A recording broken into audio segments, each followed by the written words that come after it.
गोवर्धन से 500 वर्ष पहले चल करके नाथक द्वार में विराजमान हो गए, उदयपुर के पास। बीच में रुकते रुकते आए ठाकुर जी जगह जगह। तो रसोई घर निर्माण हो रहा था, तो गोसाई जी ने सबको निवेदन किया कि भाई सब ब्रजवासी अपने घर में अपरस में सामग्री बना करके लाओ, और एक एक दिन एक एक घर की सामग्री ठाकुर जी को भोग में जाएगी जब तक रसोई निर्माण हो रही है। नया नया ठाकुर जी विराजमान हुए नई जगह, तो जब तक रसोई बढ़िया सिद्ध ना हो जाए तब तक वैष्णव अपने घर से अपरस में सामग्री लाओ, ठाकुर जी का भोग लगे। तो एक दिन एक वैष्णव की सेवा आ गई। अब वो बेचारा इतना गरीब था कि उसके घर में सामग्री नहीं। अच्छा, ठाकुर जी को इतनी ऐसे तो कटोरी में सामग्री थोड़ी जाती है, पूरे बड़े बड़े महाराज भगोना भर के सामग्री जाती, और श्रीनाथ जी को जो भोग लगता वही भोग फिर सारे वैष्णवों में बंटता। उसके यहां सेवा तो थी नहीं, सामग्री नहीं थी, ना धन था।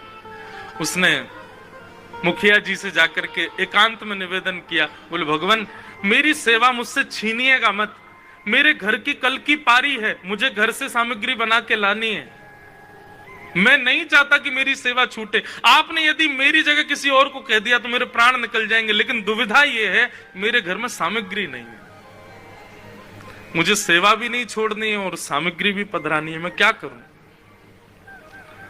तो मुखिया जी बोले भैया अकेले ठाकुर जी की बात हो तो भाव की सामग्री ठाकुर जी स्वीकार कर लेते हैं, पर यहां तो सब वैष्णवों में भी बांटना है, ये सब भी ठाकुर जी की प्रसादी पे ही निर्भर हैं, इनको क्या पवाएंगे। थोड़ी देर विचार करने के बाद मुखिया जी बोले चलो ठीक है। श्रीमद वल्लभाचार्य जी महाराज कहते हैं भाव की सामग्री ठाकुर जी स्वीकार करते हैं, तो कल तुम एक काम करना, भगोने जो तुम्हारे यहां भेजे गए ना मंदिर से इतनी इतनी सामग्री बनाने के लिए, उनमें भाव रख लेना, और भाव रख के पत्तल से ढक करके भगोने भेज देना, और बिल्कुल मन में ये किंचित भी भाव नहीं आना चाहिए कि भगोने खाली हैं, उनमें सामग्री का भाव रखना पूरा। ठीक है। दूसरे दिन उस वैष्णव ने नेत्र बंद किए और भाव से चूल्हा जलाया, प्रत्यक्ष नहीं, भाव से चूल्हा जलाया, उस पर सुंदर पतीला रखा, उसमें देसी घी डाला, सुंदर ठाकुर जी को जो जो सामग्री निवेदित होनी चाहिए वो बनानी, सीरा बनाया, सब्जी बनाई, रोटी बनाई, दूध सामग्री बनाई, दूध घर की सामग्री सिद्ध की।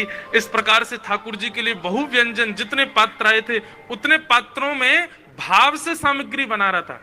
प्रत्यक्ष में वो पात्र सारे खाली हैं, लेकिन भाव ऐसा रख रहा, आहा क्या केसर की सुगंधी आ रही है, अरे भैया कितना सुंदर हलवा सीरा बनो ठाकुर जी के काजे। दूसरे पात्र में कढ़ी डालो, ओ हो कैसी गाढ़ी गाढ़ी कढ़ी आई है ठाकुर जी, वहां में कैसे पकौड़ा तैर रहे हैं, आहा कितनी बढ़िया लग रही है, कुछ भी नहीं।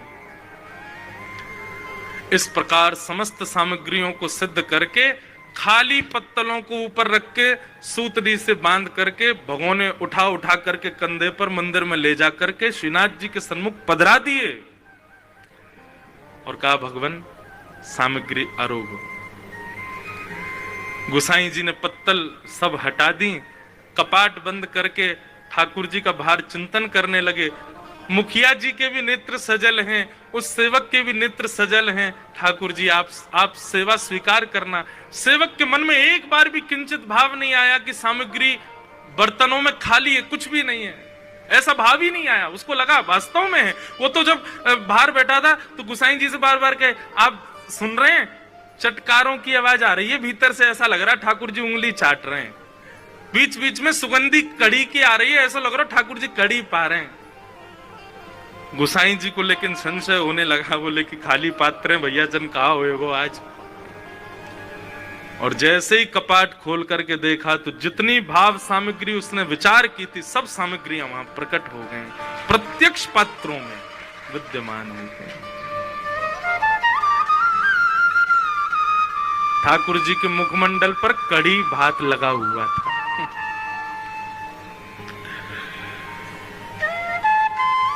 यह है अर्चन भक्ति।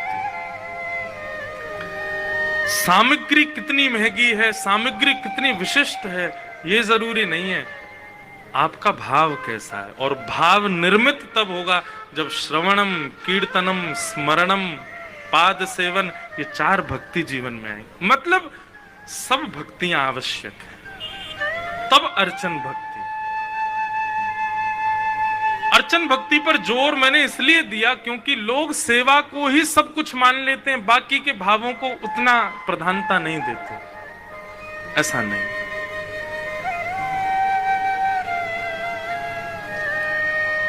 बाकी की भक्तियां पुष्ट नहीं होंगी तो सेवा करना केवल एक पाषाण की सेवा है, केवल एक धातु की सेवा आप कर रहे हो, ऐसा माना जाएगा। भाव प्रधान। तो कौन सी भक्ति है? अर्चन भक्ति। अर्चन भक्ति की आचार्य द्वारिका में कौन है? सत्यभामा। ठाकुर जी की बहुत अर्चना करती, भाव से अर्चना करती। एक दिन स्वर्ग के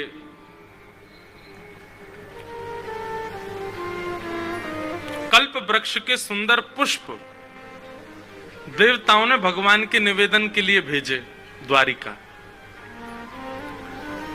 और उन पुष्पों को जब ठाकुर जी ने प्राप्त किया तब ठाकुर जी रोहिणी जी के रुक्मणी जी के कक्ष में बैठे थे। तो ठाकुर जी ने सहज भाव से उन पुष्पों को रुक्मणी जी के केश में सजा दिया। स्वर्ग के कल्प वृक्ष के पुष्प, उन पुष्पों, बंधुओं शास्त्रों में कल्प वृक्ष के पुष्पों की महिमा क्या बताई गई? एक बार उसकी सुगंधि कोई ले ले वो निरोगी हो जाएगा, उसको कोई रोग ही नहीं हो सकता। एक बार यदि उन पुष्पों को सुखा करके उनका सुंदर, उनको पीस करके उनका लेप यदि अपने अंग पर लगा ले, उसको कभी वृद्धावस्था नहीं होगी। उसकी औषधि बना करके पान कर ले तो अमृत तुल्य दीर्घायु हो जाएगा, कभी अमर हो जाएगा, मरेगा ही नहीं। इतनी महिमा उसके पुष्पों की। रुक्मणी जी के केश में ठाकुर जी ने सजा दिया। उसी समय नारद जी यहां पर दिनचर्या भगवान की देख रहे थे कि ठाकुर जी 16,108 पत्नियों के संग कैसे रहते हैं। नारद जी भ्रमण करते करते जैसे ही रुक्मणी जी के कक्ष में झांक करके देखा तो ठाकुर जी कल्प वृक्ष के पुष्पों को रुक्मणी जी के केश में सजा रहे थे। नारद जी बोले, जे बढ़िया तरीका मिला, कलेश करवा दूं मैं द्वारिका में। तुरंत दौड़ करके गए, सत्यभामा से जाके बोले, आप तो कहती हो कि ठाकुर जी आपसे बहुत प्रेम करते हैं। सत्यभामा बोली, वो तो करते ही हो, कहने की क्या बात है, सबसे ज्यादा स्नेह मुझसे ही करते हैं। अच्छा, स्वर्ग के कल्प वृक्ष के पुष्प आज द्वारिका आए थे, बताओ वो कहां है? सत्यभामा जी बोली, सुनने में तो आया था कि देवताओं ने पुष्प भेजे हैं, कुछ विलक्षण पुष्प हैं। नारद जी ने पुष्पों की महिमा बताई, ऐसे पुष्प, ऐसे पुष्प, ऐसे पुष्प, लेकिन ये बताओ वो हैं कहां? सत्यभामा जी बोली, पता नहीं, लेकिन इतने बहुमूल्य पुष्प हैं तो निश्चित ही किसी विशिष्ट स्थान पे होंगे। नारद जी बोले, हाँ, ठाकुर जी को जो प्रिय है उस स्थान पर हैं, रुक्मणी जी के केश में सज रहे हैं। पर मैं तो इसलिए आपसे पूछने आया था कि एक आध शायद आपके केशों में भी लगा होगा, आपसे बहुत प्रेम करते हैं ना। बस नारद जी तो, अच्छा बंधु, इसमें ये मत सोचना कि आग लगाने वाले, नहीं, ऐसा विचार भी मत करना। ये ठाकुर जी की लीला प्रकट करवाते हैं नारद जी। नारद जी डायरेक्टर हैं भगवान की पूरी लीला के। वहां कंस से जाकर के कह देते हैं कि आप श्री कृष्ण को धनुर्यज्ञ में बुलाओ, ऐसे ऐसे व्यवस्था करना और यहां से मल्ल भेज देना, यहाँ कुबलिया पीड़ हाथी को लगा देना। ठाकुर जी जैसे ही आए पहले कुबलिया पीड़ हाथी मारेगा, फिर मल्ल मार देंगे, आप तक पहुंच ही नहीं पाएगा, वो कृष्ण मर जाएगा यहीं पे। कंस बोला, भगवान आप तो मेरे बड़े हितैषी हो। नारद जी बोले, तेरे हित की सोचता हूं, चल लग जा तैयारी में। और दौड़ करके भगवान के पास गए, बोले परसों कंस को मरा देखना चाहता हूं। भगवान बोले, वहां क्या योजना बना के आए? कुबलिया पीड़ हाथी खड़ा करवा दिया मेरे लिए, तुमने सारे मल्ल खड़े करवा दिए, और यहाँ वहां कहे हो कृष्ण को तीसरे दिन ऐसा कर देना, मुझसे कह रहे हो कंस को मार दो। तो पूरी लीला के डायरेक्टर तो श्री नारद जी हैं, यही नियोजित करते रहते हैं, अब क्या होगा, अब क्या होगा। और उसमें होता यही है कि ठाकुर जी की लीला प्रकट होती है। कभी कभी हम भी ऐसे करते हैं लाल जी से। एक बार की बात है, कान पकड़ के क्षमा मांग के बताऊं। ठाकुर जी का हिंडोला उत्सव होता है मेरे जन्मदिन पे। हम अपने जन्मदिन वाले दिन उस समय सावन का महीना रहता है, ठाकुर जी को हिंडोला झुलाते, ठाकुर जी झूला झूलते। अब परसों तो मैंने पल्ला झुलाया नहीं, धीरे से अचक के झुलाया, नहीं तो एकांत में तो बहुत जोर से झुलाता हूं। तो हिंडोला जब ठाकुर जी का लगा तो सब लोग धीरे धीरे झुला रहे, और मुझे ऐसी मिसमिसी आई कि मैंने जोर से झुला दूं इन्हें। क्यों? मैंने कि कोई को जोर से झुलाओ तो वो चिल्ला के कहता अरे नहीं धीरे कर दे, मुझको डर लग रहा है। मैंने कि ऐसे एक बार लालजी बोल जाए नहीं धीरे झुला, मुझको डर लग रहा है। ये हमारे में तो जोर जोर से कभी कभी खींच दूंगा को झूला को, कभी ठाकुर जी बोल पड़े, कभी ऐसी सेवा आ जाए। तो एकांत में मैं कम रहता हूँ लाल जी के पास, नहीं तो कुछ ना कुछ ऐसा करता हूँ कि ठाकुर जी कछु कह जाए, कछु चिल्ला दे, मुंह पे ने हाथ दिखा दे अपनों, लेकिन खूब आनंद आता है लाल जी के साथ। तो नारद जी ऐसी लीला प्रकट करवाते हैं ठाकुर जी की, कुछ ऐसा कर देंगे कि ठाकुर जी को फिर कुछ करना ही पड़ेगा। अब तो सत्यभामा कोप में आ गई। भगवान गए सत्यभामा के कक्ष में, क्रुद्ध होकर के बैठी, बोले नहीं नहीं आप तो रुक्मणी जी से ही प्रेम करिए, पारी वहां कल्प वृक्ष के पुष्प आए, हमको दिखाना तो दूर सुंगाना तो दूर, आपने मतलब सीधे रुक्मणी जी को अर्पित कर दिए। अरे मुझे अपने लिए नहीं चाहिए थे, आप मुझे जो भी कोई सुंदर वस्तु देते हैं मैं आपके अर्चना में उसका प्रयोग करती हूं। सत्यभामा जी का नियम है ठाकुर जी कुछ भी दें प्रेम से सत्यभामा को, सत्यभामा संभाल के ले जाती है और दूसरे दिन अर्चना करते हुए ठाकुर जी के श्री विग्रह को अर्पित करती है, नित्य की अर्चना करती है। अब तो सत्यभामा जिद पड़ गई, मुझे चाहिए, कल्प वृक्ष के पुष्प चाहिए। भगवान बोले देखो हमारी आदत मांगने के नहीं, देवता खुद दे गए इसलिए स्वीकार थे, अब मांगेंगे नहीं, क्योंकि देवताओं को बहुत प्रिय है कल्प वृक्ष, उसकी इतनी पहरेदारी करते हैं वे लोग कि उसके सामने वो कुछ नहीं सोचते, और हमको कहना नहीं है, क्योंकि भगवान जानते थे कि ये देवता कुछ ना कुछ फिर अलग करेंगे। लेकिन सत्यभामा जी के मन में तो योजना यही चलने लगी, नहीं नहीं नहीं हमको तो ये चाहिए, आप इतने काम करवाते हो देवताओं के, देवता इतना नहीं कर सकते। तभी एक दिन इंद्र आदि देवताओं ने भगवान से द्वारिका में आकर के प्रार्थना की, भगवान भौमासुर नाम का एक दैत्य है जिसको नरकासुर कहते हैं, वो अदिति मैया के कानों के कुंडल चोरी करके चला गया, वरुण देवता का छत्र ले गया है। कितनी बड़ी शर्म की बात हम देवताओं के लिए कि हमारी मां की हम रक्षा नहीं कर पाए। भगवान उसकी मृत्यु केवल आपके हाथों हो सकती है, आप जाकर के उसका वध कर दीजिए और हमारी मैया के कानों के कुंडल और वरुण देवता के छत्र को पुनश्च विराजमान करवा दीजिए। ठाकुर जी कुछ कहते उससे पहले सत्यभामा जी बोली हाँ ठीक है आप लोग निश्चिंत हो जाओ, ठाकुर जी जाएंगे भौमासुर का वध करेंगे, आपका कार्य सिद्ध होगा। भगवान देखते रहे, बोले कि मुझे नहीं बोलने दिया, उससे पहले ही हाँ कर दी। देवता तो जय जयकार करके चले गए। सत्यभामा जी बोली यही तरीका है, इनका काम बना देते हैं और बदले में फिर इनसे कहेंगे लाओ। और अब तो पुष्प की इच्छा नहीं, अब तो पूरा वृक्ष ही चाहिए हमको द्वारिका में, ताकि आपकी नित्य अर्चना अब कमल से नहीं, अब गुलाब से नहीं, अब बाकी के पुष्पों से नहीं, अब तो कल्प वृक्ष के पुष्प से ही होगी, क्योंकि मैंने सुना है उस पुष्प में बड़े गुण हैं। ठाकुर जी बोले भौमासुर मरेगा नहीं। बोले क्यों नहीं मरेगा? ठाकुर जी बोले बस नहीं मरेगा, कुछ बात है उसके पीछे, लेकिन संभव तुम ही करवा सकती हो। और सत्यभामा को संग लेकर के भगवान भौमासुर से युद्ध करने के लिए गए। भगवान ने भूमि को यह वचन दिया था कि वो भौमासुर को नहीं मारेंगे, भूमि का बेटा है भौमासुर, और वचन देते हुए यह कहा था जब तक तुम नहीं कहोगे तब तक नहीं मारेंगे। और वही भूमि का अंश सत्यभामा के रूप में आया है, वही भूमि भूदेवी हैं सत्यभामा। आज जब भगवान भौमासुर से युद्ध कर रहे थे तो उसको मार नहीं रहे, उससे बच रहे थे, तो रथ में खड़ी हुई सत्यभामा ठाकुर जी से बोली ठाकुर जी आप इससे बच क्यों रहे, मार दीजिए इस दुष्ट को। भगवान बोले वचन पूर्ण हो गया, आपने भूमि के रूप में हमसे कहा था कि मेरे पुत्र को कभी मारना नहीं, आप भूमि ही सत्यभामा के रूप में आई हैं, अब मैं इसका वध करूंगा। और भगवान ने भौमासुर को मार दिया। उसके यहां 16,100 राजकुमारियां बंदी थीं। भगवान ने सबसे विवाह किया और देवताओं के कुंडल, मां के कुंडल और जो वरुण देवता का छत्र था, ठाकुर जी ने ले जा करके स्वर्ग में देवताओं ने स्वागत किया। ठाकुर जी का जय जयकार होने लगी, डुमडुमियां बजने लगी, नगाड़े बजने लगे, ठाकुर जी की जय जयकार होने लगी। सत्यभामा जी प्रसन्न मुद्रा में बगल में चल रही हैं और ठाकुर जी ने स्वयं जाकर के वो कुंडल अदिति मां को अपने हाथ से पहनाए और छत्र वरुण देव को प्रदान किए।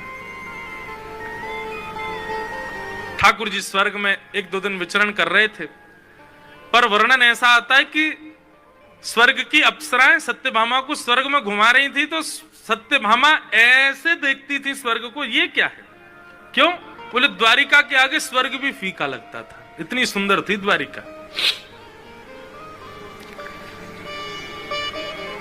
ठाकुर जी से सत्यभामा जी ने कहा, अब नगर भ्रमण तो हो गया, अब आप रथ में बैठ करके चलिए, वन में, उस वन में चलते हैं जहां पर कल्प वृक्ष लगा है। और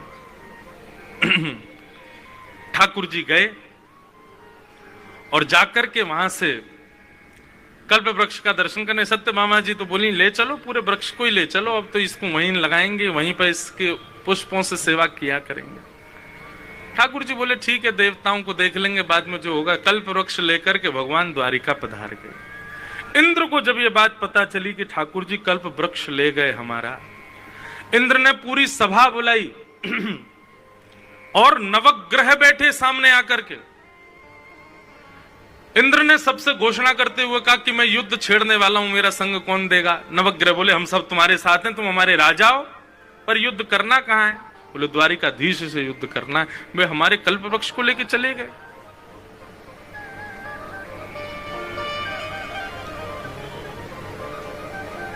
सूर्य पीछे हो गए, बोले, मैं तुम्हारा इस भाव में कोई सहारा नहीं बन सकता। कहने का मतलब, अर्चना भक्ति में कोई लगा हो, कितनी सुंदर भाव है, सुनिएगा ध्यान से। अर्चन भक्ति के लिए कोई व्यक्ति क्रिया कर रहा हो, उस व्यक्ति का नवग्रह भी कभी कुछ बिगाड़ते नहीं। सत्यभामा जी के इस भाव पर इंद्र कुपित होकर के युद्ध करना चाहता, पर नवग्रहों ने अपने हाथ पीछे कर लिए। वरुण देवता से कहा, बोले आप चलिए। बोले, नहीं महाराज, क्षमा करो, ठाकुर जी से युद्ध करने की बात है, हम नहीं जाएंगे। चंद्रमा से कहा, आप चलो। चंद्रमा बोले, तुमको पता है ठाकुर जी मेरे कौन लगते हैं? बोले, कौन? बोले, मेरे जीजा जी हैं वो। क्यों? समुद्र से लक्ष्मी प्रकट हुई, समुद्र से मैं प्रकट हुआ हूं, लक्ष्मी मेरी बहन है। पूज्य जगन्नाथपुरी वाले महाराज जी विराज रहे हैं। महाराज जी ने एक बार बहुत सुंदर भाव बताया कि बड़े महाराज जी बताते थे, उनसे किसी ने पूछा कि श्री जगन्नाथ जी के ध्वज में और यहाँ द्वारिकाधीश जी के भी ध्वज में सूर्य चंद्र क्यों है? ध्वज का कभी आप दर्शन करो, उसमें चंद्र आकृति और सूर्य आकृति बनी होती है। इसका एक भाव तो यह है कि पूरे विश्व को प्रकाशित ये दोनों करते हैं और इन दोनों को प्रकाशित ठाकुर जी करते हैं, इसलिए ठाकुर जी इनको पूरे विश्व के प्रकाश के लिए ध्वजा में धारण करते हैं। लेकिन महाराज जी ने एक बहुत सुंदर भाव बताया, विनोद का भाव, कि लक्ष्मी जी बहुत जल्दी नाराज हो जाती हैं ठाकुर जी से, बात बात पर गुस्सा हो जाती हैं। तो ठाकुर जी को लगता है ये कहीं भी भक्त पर कृपा करने चले जाओ, ये पूरा ब्यौरा पूछती हैं, कहाँ गए थे, कैसे गए थे, क्यों गए थे, क्या कारण था आदि, तो पूरी सब बताओ, नाराज हो जाती हैं। तो ठाकुर जी ने अपनी ध्वजा में चंद्रमा जी को बैठा लिया। जब भी लक्ष्मी मैया क्रोध करती है, ठाकुर जी ऊपर देखते हैं, बोले साले साहब को सिर पर बैठा रखा है हमने अपने। सोई ध्वजा में चंद्रमा देख करके तब लक्ष्मी कहती, अच्छा अच्छा अच्छा, हमारे भैया का इतना सम्मान करते हैं, कोई बात नहीं ठाकुर जी, कोई बात, जैसी आपकी राजी, आपको जो बढ़िया लगे वो करो। पूज्य महाराज जी ने मुझको श्रवण कराया था, इतना सुंदर भाव। इसलिए ठाकुर जी की ध्वजा जी में चंद्रमा रहते हैं कि लक्ष्मी का क्रोध शांत कर। जब भी गुस्सा आवे लक्ष्मी को, ठाकुर जी यही देखते हैं, अच्छा तो इसको उतार दूं नीचे? नहीं नहीं नहीं नहीं नहीं नहीं, अच्छा ठीक है, जैसी आपकी राजी। बहुत सुंदर भाव। महाराज जी ने एक भाव और सुनाया था उसी दिन। श्री जगन्नाथ महाप्रभु के कान नहीं दिखते, कानों का दर्शन नहीं है जगन्नाथ जी के, सबके कर्ण हैं। हमारे लाल जी के भी कर्ण हैं, द्वारिकाधीश के भी कर्ण दर्शन, राधारमन जी के भी कर्ण दर्शन, राधा वल्लभ जी के, सबके कर्ण दर्शन होते हैं। जगन्नाथ जी के कान होंगे भी तो इतना ठाकुर जी ऐसे वस्त्र पहन के रहते हैं, ये देखो ऐसे पूरे तैयार होके बैठते हैं, कर्ण ठाकुर जी के छुप जाते हैं। या ऐसा मान लो कि ठाकुर जी कर्ण दिखाते नहीं, क्यों? तो महाराज जी ने इतना सुंदर भाव बताया, बोले कि मेरा भक्त आर्तनाद करके मुझको जब पुकारे और मैं उस पर कृपा करने के लिए जाऊं तो कहीं मुझे कोई टोके ना कि अरे वो भक्त तो ऐसा है, उसके यहाँ आपको नहीं जाना चाहिए, वो इतना बढ़िया नहीं है, वो इतना विशिष्ट नहीं है, नाथ आप वहां क्यों जा रहे हो। मैं अपने भक्त पर कृपा करने जा रहा हूं, उस समय कोई टोकेगा तो मुझे रुकना पड़ेगा। इसलिए ठाकुर जी ने कान छुपा दिए कि तुम बोलते रहो, मेरे कान ही नहीं है, मैं सुन ही नहीं रहा, मैं तो सीधे भक्त के पास जा रहा हूं। लौट के ठाकुर जी आते भी हैं तो बलभद्र सुभद्रा कहते हैं हमने मना करी थी, क्यों गए फिर? ठाकुर जी बोले कान है जो हम सुने तुम्हारी, हमें सुनाई नहीं दिया। बोले फिर भक्त की कैसे सुनाई दे जाती है आपको? बोले भक्त की सुनाई नहीं देती है, भक्त का तो अनुभव होता है कि पुकार रहा है। भक्ति भक्त भगवंत गुरु चतुर नाम वपु एक, तिनके पग बंधन किए नाशत विघ्न अनेक। भक्त को बुलाने की आवश्यकता थोड़ी है, भक्त पर जब कोई पीड़ा आती है तो मुझे अनुभव होने लगता है, मुझे अंदर से आभास हो जाता है कि मुझे पुकार रहा है, इसलिए मैं दौड़ता हूं। तो भक्त आधीनम दीन दयालम राधारमणम हरे हरे राधारमणम हरे हरे ब्रज जन प्रियतम बाल मुकुंदम राधारमणम हरे हरे राधारमणम हरे। अहम भक्त पराधीन। तो चंद्रमा ने भी मना कर दिया, मैं भी तुम्हारी सहायता नहीं करूंगा। सारे नवग्रहों ने मना कर दिया। इंद्र के साथ दो लोग गए, एक का नाम मुझे याद नहीं, एक गया था इंद्र का बेटा जयंत। 3 लोग गए भगवान से युद्ध करने। ठाकुर जी से युद्ध करने के लिए गए। इस विषय पर भगवान ने इंद्र और जयंत आदि जो भी आए युद्ध में तो परास्त कर ही सकते थे, ठाकुर जी तो सर्वसमर्थवान हैं। परंतु भगवान ने बता दिया जामवती को, सत्यभामा को, देखो ये देवता हैं, ये एक बार भी विचार नहीं करते हैं कि हम ठाकुर जी पर आक्रमण करने जा रहे हैं, ठाकुर जी से लड़ने के लिए जा रहे हैं। ठाकुर जी पर पूज्य श्री मलुकपीठ वाले महाराज जी तो एक कथा प्रसंग और सुनाते हैं अपनी कथाओं में कि इंद्र ने जब देखा कि मेरे पास सेना नहीं है ठाकुर जी से लड़ने के लिए, तो इंद्र ने एक बार सुरभि यज्ञ किया था, और उस यज्ञ में गौ माता जब प्रकट हुई तो गौ माता ने कहा कि हे देवराज इंद्र तुम वरदान मांगो। तो इंद्र ने वरदान मांगा कि जब मुझे जरूरत पड़े तो आप मेरी रक्षा के लिए मेरे आगे आएंगे। और इंद्र इतना चतुर कि आज ठाकुर जी से युद्ध करने गया और आज ही उसने गैया का आह्वान कर लिया कि मेरी रक्षा करो, क्योंकि वो जानता है कि ठाकुर जी गौ से नहीं लड़ेंगे। सुरभि मैया प्रकट हो गई, प्रकट होकर कहा कहो इंद्र क्या बात है। बोले आपने मुझे वचन दिया था वरदान मांगो, मैंने कहा था मेरी रक्षा करने आना पड़ेगा जब बुलाऊं, आज मुझे आप मेरी रक्षा करो। मैया सुरभि मैया बोली किससे रक्षा करनी बताओ। बोले पीछे देखो, गरुण पर शंख चक्र गदा पद्मधारी ठाकुर जी बैठे थे। गैया ने जैसे ही देखा गौ माता के नेत्र सजल हो, बोले अरे इंद्र ये तुमने क्या किया? तुम ठाकुर जी के सामने मुझको खड़ा कर रहे हो। गौ माता लाचार हो गई, भगवान मैं क्या करूं, मेरा वचन दिया है। ठाकुर जी ने गौ पर तो आक्रमण कर ही नहीं सकते। केवल गैया मैया को देख करके ठाकुर जी ने अपनी पराजय स्वीकार कर ली। बोले इंद्र जाओ, तुम्हारी विजय हो, लेकिन तुम युद्ध करके नहीं जीते हो, तुम चतुरता से जीते, इसलिए तुम्हारी पूजा का विधान नहीं होगा। जो लोग मेरे नाम का गलत अर्थ निकालते हैं भैया कि ये इंद्र, इंद्रेश माने कोई इंद्र देवता नहीं होता है। अभी पुंडरीकाक्षाचार्य जी कह रहे थे ना, इंद्रेश शब्द का अर्थ क्या होता है?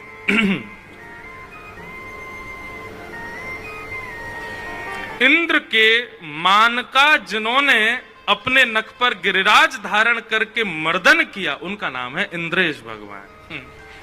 जो इंद्र के ईश हैं और गिरिराज जी को धारण इंद्र के मान के मर्दन के लिए किया, इसीलिए श्री गिरधर लाल जी का नाम ही इंद्रेश है।